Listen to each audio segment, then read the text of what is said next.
Hey guys, welcome back to Wheel Power Garage. Today we're working on a 2012 Volkswagen CC with a 2-liter TSI motor. And if your car is struggling to get up that big hill, lack of power, follow along, I'll show you what it might be.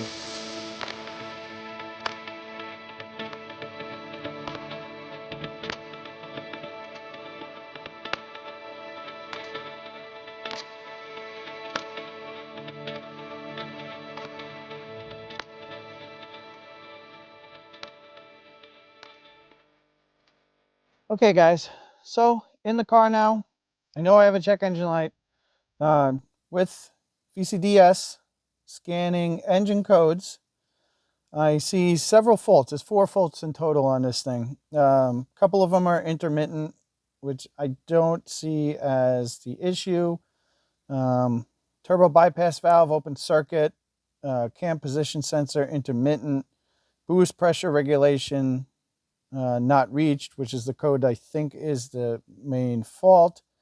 And also a fault for cold start idle air control system malfunction, which is a weird fault that I'm not sure. I'm going to have to look into a little bit. It's a P0299. But the one that I'm concerned with right now is the P0299, which is boost pressure regulation, control range not reached. What that means is the engine is monitoring what it expects the turbo pressure to be and what it actually sees from the map sensor. When I test drove this to see, I'm not nearly getting anywhere what's requested from the boost pressure. So that could be caused by a few different things. Your turbo could just be bad, in which case it's not building boost at all. You can have a boost pressure hose that's not connected or has a hole or damaged. Your intercooler could be damaged, something like that. So basically a connection that's leaking that boost pressure air. The other thing that could be is the boost pressure control valve.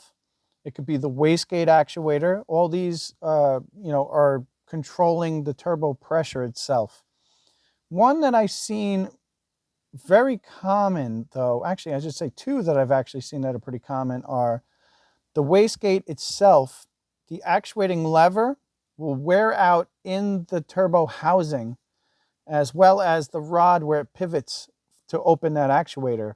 And what happens is over time it's not holding that wastegate valve closed, and if you continue to drive on it, what can happen is it'll actually torch the end of that wastegate valve, and it'll actually torch it away, and you will get absolutely no boost pressure. If you do, it's very minimal. And basically the exhaust gases are going right past it, bypassing the turbine, so you don't get any boost pressure.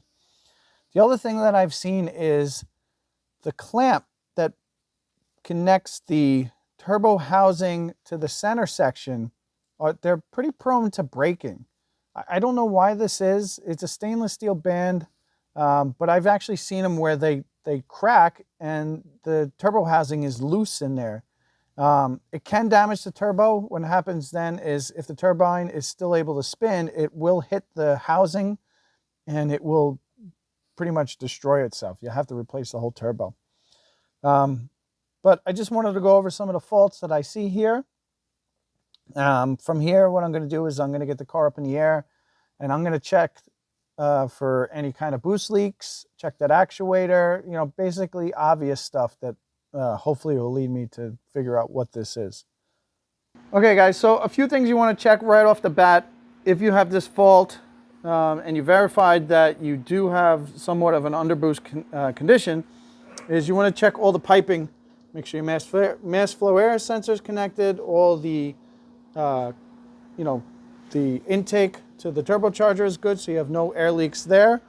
You also want to check from underneath. Unfortunately, you're going to check the pressure side of the turbo, which is under here, all through the intercooler, as well as the pipe coming back up to the throttle body. Make sure all those are in good condition. The clamps are tight, nothing's loose, you don't have any leaks. If everything there looks okay, I'm going to show you what to check next, but in order to do that, we got to get the car up. All right, so just real quick, since we're looking underneath here, here's the output of the charge pipe from the turbocharger. It is plastic here, just make sure there's no damage there.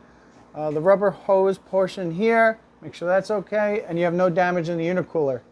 Again, check the pipe where it comes out and goes up to the throttle body. All that is good. Okay, so looking underneath here, you want to check out the turbocharger electronic bypass valve. I don't remember exactly what it's called, bypass regulator. There is a diaphragm in here that is known to rupture, and then you'll get a boost leak from there. It's only held on with a couple bolts. Pull that off, check the diaphragm, make sure that's okay. Obviously, without really taking the turbo off, you can't really see the impeller in here, but if you're feeling adventurous enough, you can pull down the cat downpipe here and take a look at the impeller. But to save you guys all this trouble, I'm going to show you what generally fails on these turbos. So looking right here, that is the wastegate actuator. So what it is there's a plate inside the turbo, and that is what is controlling your boost pressure. And what happens is, right where it goes into the turbo, it wears out. And when it wears out, you get too much play in there, and then that wastegate valve can't seat against the turbo. And basically, you're getting an exhaust leak through that wastegate that would normally reduce your turbine speed by bypassing the exhaust gases from the turbine right out down the downpipe. And you don't get any boost like you would expect, or at least as a car would expect. So give me a second, I'll get someone to assist me, and I'll show you how to easily tell that that thing is bad. Okay, so I've got a pry bar against it here, and I'm going to have my helper here just kind of pry on it. Go ahead. And if you look closely, you could see that where it pivots on the turbocharger, it is actually loose in the housing. Yeah, there you go. That's a good shot of it. See how it's moving laterally there? So there's way too much play in there. And basically what it's doing is it's not seating against the turbocharger properly. So you get essentially a turbo leak. And when it's leaking, you're bypassing the turbine and you're not building boost pressure. So the problem on here is the turbo is has to be replaced. So we're going to go through the steps of removing the turbocharger. Okay guys, so I've got my new turbocharger here on the bench, and I have it here just so I can show you a little easier what we're talking about. So here's the lever on the wastegate. This is the wastegate actuator, which is vacuum controlled. This is what is controlling your boost pressure. And how it does it is, if you look in here, this is the actual wastegate. So if this is closed, the exhaust gases are going to go or come from the turbine, spin the turbine up, and then come down the downpipe. If this guy is open, the exhaust gases are going to come through the manifold and essentially bypass right out without going through the turbine. Therefore, the turbine is not going to spool up and in turn not build pressure from the pressure side. What happens is the bushing that's in here wears out and starts to fail. And when it does that, you get play back and forth here.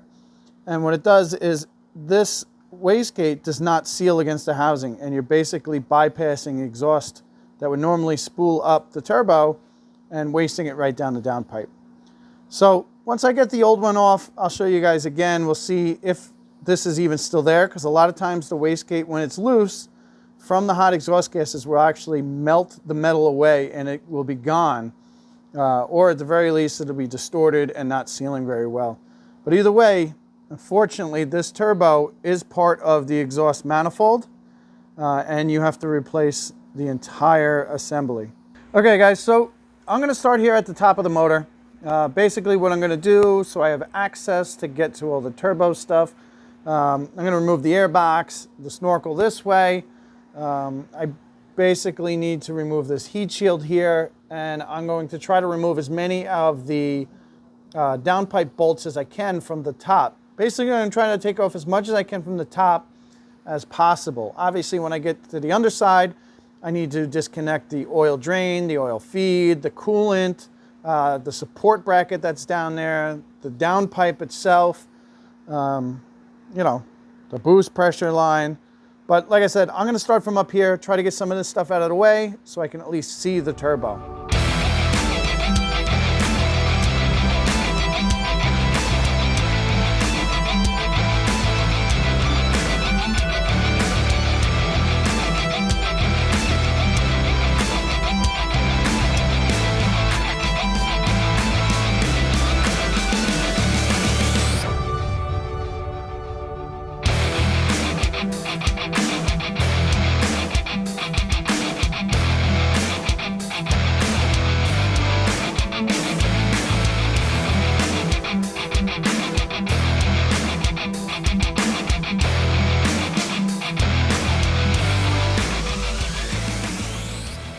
All right, so I've got everything off I can from the top so far.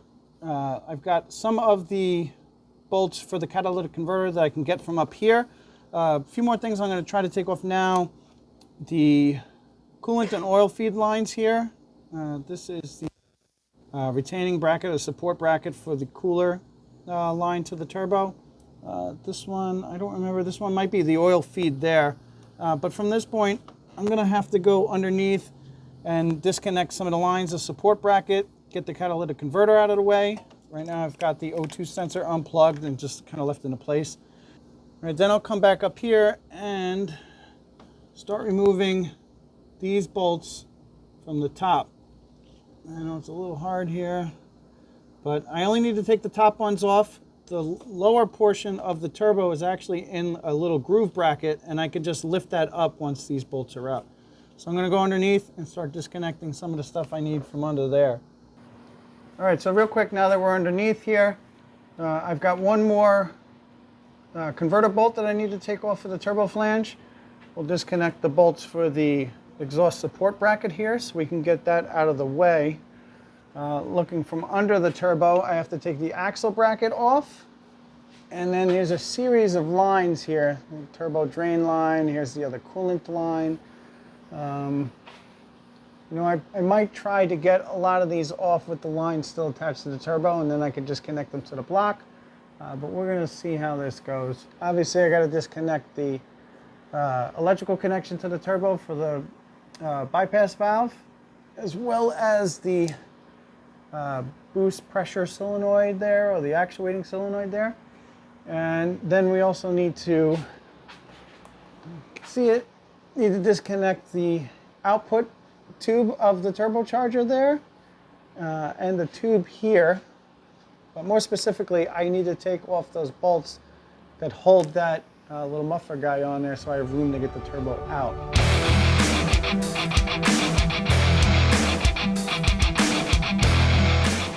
So as you can see, I've got my downpipe converter off. I've got all my lines loosened up and removed off of the turbo, the oil feed, the oil drain, the coolant that comes in from the back side here. Like I said, I got my O2 sensor disconnected. I've got my turbo intercooler pipe disconnected. Got all the electrical connectors up and out of the way. As well as what I did is, because getting to this, well, it's a little hard to see, but this coolant feed that's here on the turbo, I just disconnected the coolant hose that runs along the front of the engine here and goes to this plastic tube. Once all that's out, all you have to do is remove the nuts that are on the top of the turbo. You do not need to get to the ones below. I'm going to say it again. Just need to get the nuts on the top. So if you look down there, you can see the studs. I already got the bolts out. That one looks like it was broken and missing. But all of the nuts are off. So all you have to do from there is in a taper. You really just lift this up and out of the way. So unfortunately, it's a little hard for me to do while I'm filming. So I'm just going to pull this thing up and out. Let's see. All right, guys. As you can see, I've got both my turbos here. Got my new replacement, the old one. A couple of differences on this turbo here. This has a particular engine code that not a lot of these have, and the main difference here is the exhaust housing portion of the turbo. It has the O2 sensor, which is mounted in the exhaust housing here, and the bolt pattern for the downpipe is a little different. So when you go to order your replacement turbo, just make sure you have the right engine code for your car, because they do not interchange. I mean, ask me how I know this. All right, so a few other things. As you can see, it comes with the wastegate actuator, comes with the solenoid, comes with your boost control valve, everything. But here on my bad one, there's a couple of funny things about this turbo. One, I don't know how it'll show up on camera here. Let's see if I can actuate this. Hold this open a little bit. This valve here, you can see, is shot. It's moving from here, it's moving from the actuator rod. It's in bad shape. The weird thing though, is this is a V-band clamp. And although it is sort of a V-band joint, this is not the right clamp for this. And I could see from the black soot here that this was probably leaking pretty good, which was also leading to my low boost because, you know, I have a big exhaust leak there. So, you know, that's not something you would normally see. I'm just pointing it out because these clamps are known to fail. Actually, I have one here, an old one on my bench.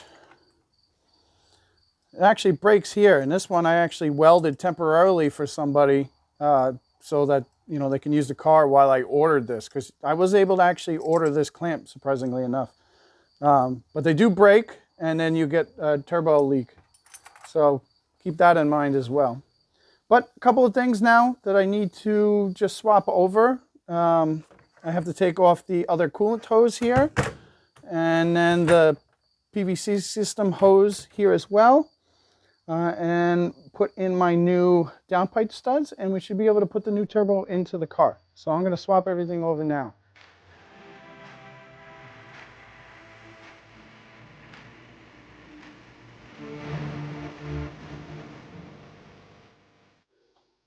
All right, so there was a little bit of a struggle. A couple of things I want to point out. I put the gasket for the downpipe on the turbo before I put the turbo in, just because there's not a lot of room to move the cat out of the way to get all these bolts in, and you don't want to try to line the gasket while you're doing that. So that made it a little difficult. Making sure my lines were out of the way for the oil feed, my cooler lines, which is up here. And now all I have to do is install my new nuts on the studs up there. Like I said, the turbo sits on the bottom on that little tapered machine part of the manifold. It sits on that plate. You don't need to touch those bolts, but it will drop into place. I do that by lining up the stud holes here and kind of pushing it in towards the motor and dropping it down. You know, again, guys, sorry for the filming here. It's really hard to film, you know, front wheel drive engine when everything's kind of against the firewall there, but you know, I just wanted to point out those few things there. So from here, I'm going to tighten up my manifold here, tighten up my cat, get my lines on, my O2 sensor back in. Basically just reinstalling this in reverse order. With the turbo, I got all new hardware, which is a smart thing to do for both the manifold as well as the cat. It does, in the kit, it comes with enough hardware for that lower plate as well, but like I said, you don't need to remove it, so I don't really see the need in replacing that. In the kit also comes new banjo bolt washers or seals, and the gasket for the manifold as well as the cat. So I'm going to get these bolts onto the manifold here and then start putting on my coolant and oil lines. Okay, so looking from underneath now, see I've got the turbo into place. Obviously from here, a couple of things I need to do. The oil feed line here is held in with a triple square bolt. I went ahead and I put that on first just so I can keep the tube where it needs to be, because it gets attached up on the top of the turbo. Down here, there we go, the oil drain, get a new seal, 2 triple squares for that. And then the coolant return line here, at least I think it's coolant return, I'm not sure. It's one of the coolant lines, will go to the side of the turbo there. Once I have all those on, I can make all my electrical connections and start putting my intercooler pipe back on. Also, while I'm down here, I'm going to tighten down the 2 17mm bolts for the catalytic converter, because they're a little easier to get while I'm down here. Once that's done, put my heat shield back for the axle boot, and then put my exhaust mount back up to the subframe. Okay guys, now back in the car, back with the scan tool. I've replaced the turbo, everything's back in place. new coolant. I also right away did the oil change. So I have fresh oil in this thing, fresh coolant. Everything is together. First thing I want to do though, before I start it up, is I'm going to come back in here into VCDS. I'm going to open up the engine controller and I'm going to clear the faults. All right, there you can see, there's my turbo bypass open circuit. That's why I don't think there's any issue with that. Cam sensor, boost regulation, that's the fault that I am concerned with. And let's see, there's that weird one, the P0299 cold start idle air control system. Gonna have to check into that one. But basically this is, what I'm using to scan the control unit, VCDS, or Rostec, as some of you guys know it. This is a factory scan tool where I can actually see what all my faults are. Now we're going to clear out these faults I have here. As you can see, they're still there, nothing new. I'm going to come down here, we're going to hit clear. Are you sure? Yes, I am sure. Fault codes, no fault codes found. So I just wanted to show you real quick the measure value block that I use in case you do have VCDS. You can see, if you have a boost leak, to confirm that it's just not a strange fault and you actually have issues with your turbo.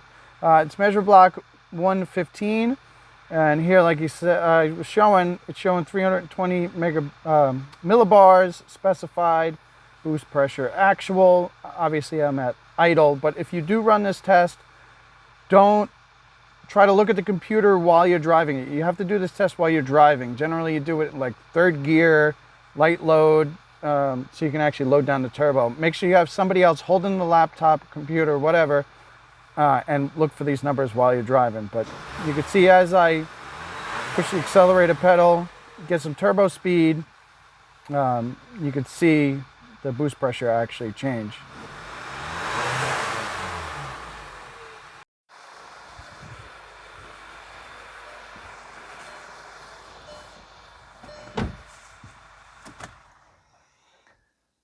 All right, guys, that's it for today's video. I hope you liked the video and I was able to try to show you guys as best I could. Obviously, like I said, the way the engine faces, it's a little hard to film, where you need to get in to replace the turbo on this car. Just use those as guidelines to see if you have this fault, what might be causing the issue. It's not always necessarily a fault of the turbo. I have seen where the actuator's gone bad, the electronic solenoid it is, sometimes you can get away with a much easier, cheaper fix. But as always, if you have any questions, please don't forget to leave me a comment below. I'll answer the question as quick as I can. And if you can, give this video a like. The likes kind of help pay the bills here. So as always, guys, thanks for watching, and I'll see you next time.